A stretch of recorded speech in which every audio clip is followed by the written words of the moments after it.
Hello, everyone. Good afternoon. This is Brian Lewis of the Spin Zone. Enough with the soccer topics. Now with American football. I think the biggest news in American football right now is Bill Belichick being hired by the University of North Carolina. Now, a couple of weeks ago, I talked about North Carolina going after Jamie Chadwell or John Summerall or possibly Dan Mullen, who, Dan Mullen just got hired somewhere else.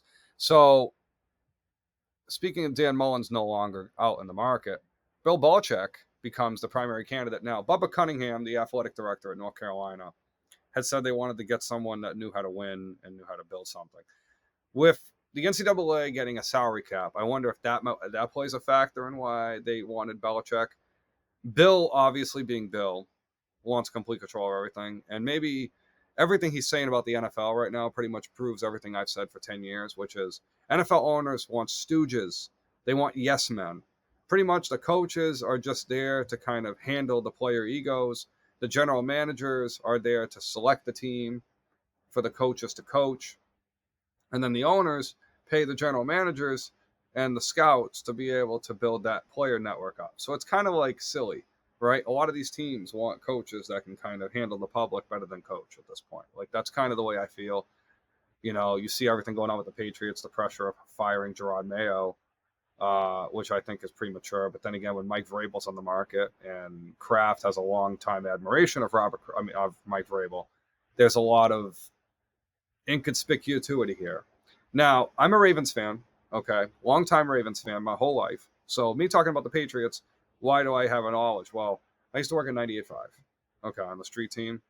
I listened to 98.5 every day for like 10 years, okay? Well, this is the deal. The Patriots have to also realize that the position that they're in with Belichick post Brady is a lot of the fault of Robert Kraft.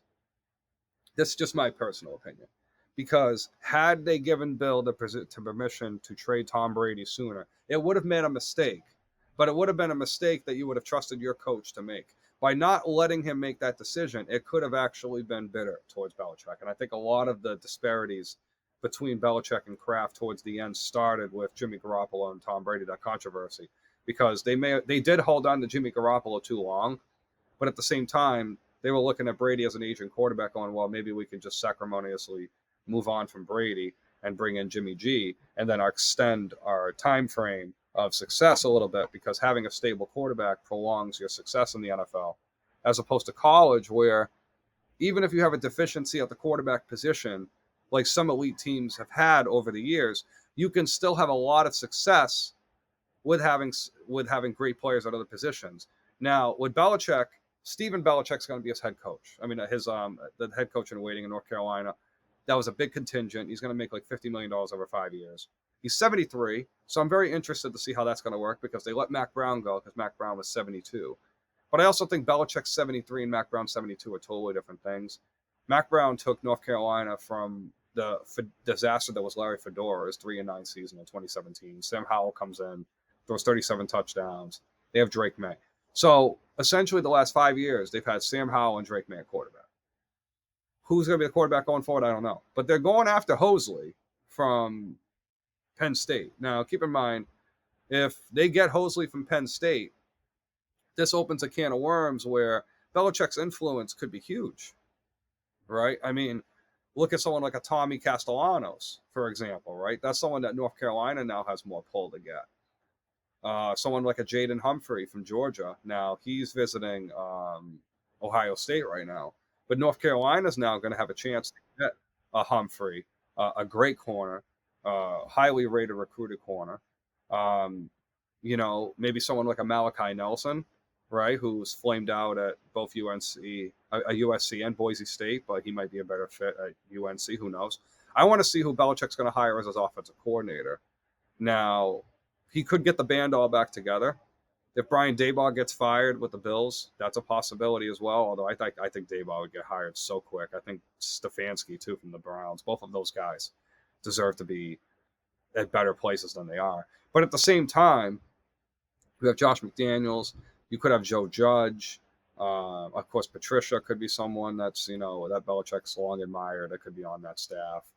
I doubt you'll get like the old school, like a Sarnecchia. He's way too old at this point. But I mean, Michael Lombardi's the GM. Lombardi has a lot of networks as well. He's worked for a numerous amount of teams, including the Raiders, in recent memory, the Browns. So I want to see how Belichick's going to build this staff. But at the same time, Carolina are not that far away. I mean, if you really think about it, look at what Duke's been able to achieve with Mike Elko before he left for A&M.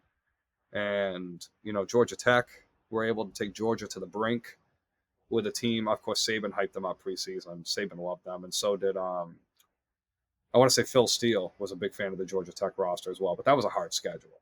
But Georgia Tech definitely had an improved roster. And you look at Indiana and SMU, right? Indiana and SMU are great examples of if you put all the resources together and you get the right guy in charge. And I get the logic that North Carolina has. Everyone's saying it's a bad hire. I get it. In the NFL, without Brady, he hasn't had a lot of success. I've said that for years. Don't steal my fucking take. Please. For the love of God, don't steal my take. The Patriots fans hate that crap. But now a lot of the Patriots fans that are hating on Belichick are hypocrites because they were talking, in Bill we trust, do your job. Well, in essence, it's the same thing in every sport, right? You have success, but you also have to have the best players. When the Patriots won the first 3 Super Bowls, they built with that great defense. They had Vrabel, they had Bruschi, they had McGinnis, they had Ty Law, they had Otis Smith, I believe, for the first one. They had Rodney Harrison for the second 2. They had Lawyer Malloy for the first one. They had Tabaki Jones for the first one. They had Eugene Wilson for the second 2. So, and then Vince Wilfork for the last one. And then Seymour was there for all 3. So it's kind of like I just named that whole defense, right? That defense was stacked. It wasn't necessarily guys who are Hall of Fame players, right? I think Rodney Harrison should be. I think Seymour has a compelling argument. I think Ty Law definitely was. And I think there's a compelling argument for some of those other guys to be Patriots Hall of Famers, especially guys like Anthony Pleasant and Teddy Bruschi, for example, who are. So that's a good example. But then you look at the offense, right? And I mean, these offenses were very modest, even with Bledsoe. Terry Glenn was pretty much out of the fold at that point. You had Antoine Smith, who, replaced Robert Edwards, but they still had to pay Robert Edwards a shit ton of money and dead cap. You had David Patton. You had Troy Brown. Troy Brown was decent, but he was a number 2 receiver. You had Ben Coates flunked faded away. But you had Jermaine Wiggins. You had trying to remember the other tight end on that team, but they had another tight end on that team. But then you had an offensive line. Now keep in mind they went from having Bruce Armstrong and Max Lane, who were pretty good tackles. Max Lane went to Houston with the Texans, and then all of a sudden, because that was during the expansion draft, and then they went from having like that. They had that offensive line that was there for a long time. Nick Kaiser, Logan Mankins, most of that post for a Super Bowl era. Belichick, if you look at that Cleveland documentary on NFL Network, it almost seems like he built that Cleveland team very much like the college teams are building now. And I think maybe that's where Belichick's chasing it.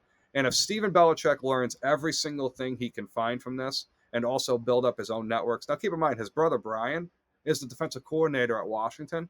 And I also want to see what's going to happen there, because if Brian gets brought to North Carolina from Washington, that's an interesting staff hire. Now, keep in mind, Jed Fish is the head coach at Washington, replacing Kalen DeBoer, who went to Alabama. So there's been kind of a little bit of a carousel with all the retirements and all the firings and everything else going on. But that's just one decision, right? And I think for Belichick, he's going to get the last laugh anyway. I think he's going to be rather decent at North Carolina. I think let's see how the staff builds out. Let's see how he builds this thing. I'm going to give him till the end of January before I say it's a bad hire or a good hire, because that's when you're going to know the direction at that point. But I say if UNC students and UNC fans are excited, that's really all that matters, and it doesn't really matter who qualifies for what, because at the end of the day, these athletic directors are after who's going to get them the most headlines, who's going to get the most recruits. And in a world where Deion Sanders actually pulled off the turnaround that he did at Colorado, Kurt Cignetti at Indiana, Rhett Lashley at SMU, why can't Bill Belichick do the same thing at North Carolina? And Bill Belichick's the most successful pro coach in the last 30 years. So if anyone's going to do it, it's going to be Bill.